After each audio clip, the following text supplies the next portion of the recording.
angazi ngizizwe kanjani because meke nje wabizwa kungazuza impela usuke soyiswe enkantolo so-ke angazi ngizobona khona.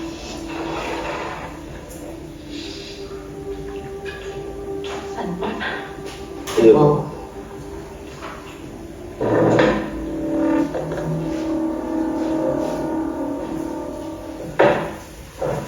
Njani? Saphila. Usho uzospeaka ngendlela because sekulate. Uma yena ungishayela ucingo ube complainer ethi njoba kade izulu lingelihle akafisi ukuthi eze emhlanganweni esemzulu. U7 isikhathi manje njoba siqala umhlangano. Uma yena uthi uyasaba ukudrive ebusuku.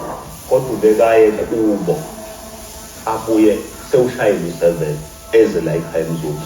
So izinto eziningi ezibekwayo ngomzumbe kodwa umzumbe kade uyikhaya kuthina sonke but today sekuyasabisa ukuze emzulu.